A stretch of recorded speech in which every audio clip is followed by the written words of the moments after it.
এটা থেকে ওয়ান বসাই সত্য হয়েছে এটা জি স্যার P1 সত্য এটা আমরা ধরছি PN সাজ না টেন না আচ্ছা এখন আমরা বলছি আমরা প্রথমে n ফাংশন নেমে দিয়ে সত্য ধরি না তাই লিখছি ধরি m বিলং টু n এর জন্য PM সত্য PM সত্য মানে কত n এর জায়গায় m আমরা দেখাবো PM প্লাস 1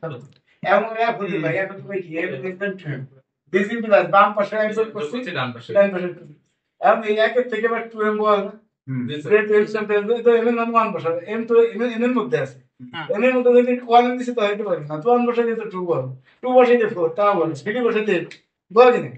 তাই যে লিখছি একের থেকে 2 পাবেন তো বাম পাশে আছে বাম পাশে যাবে তো ওইটা থেকে বড় না জি স্যার এটা text x plus x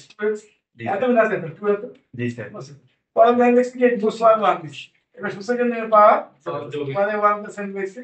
m plus 1 তো এই m প্লাস 1 2 m প্লাস 1 দিয়ে সত্য হইছে জি স্যার এই দেন m এর দিকে যদি সত্য হয় তাহলে m less than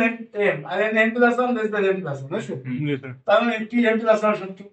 যেহেতু p1 সত্য হইছে প্রথম নিয়ম আর আমরা এটা শুনি 1 দিয়ে সত্য দেন না p1 সত্য এবং pm প্লাস pm প্লাস এর মানে তো pm সত্য হইলে এটা সত্য হয় একবারই pm প্লাস pm প্লাস সত্য সেহেতু সকল এর জন্য গাণিতিক আলো দেখতে পারেন গাণিতিক আলো কোনো বিধির মধ্যে সকল স্যার সেহেতু ওই যে এক নম্বর করতে পারি স্যার ওই লাইনটা কি স্যার ওই লাইনটা এই লাইনটা যা আছে এখানে স্যার ওইটা তো বুঝলাম কিন্তু তার পরে বাম পাশে এক্সেপ্ট করতে ডান পাশে এক্সেপ্ট করতে জি স্যার বুঝছি স্যার 2 ইনটু 2 পরে এই লাইনটা কি কিছু উইডের পরে হ্যাঁ আমি বাম পাশে যা আছে দুইটা এম না দুইটা ছোট দিকে আর এম না একের মান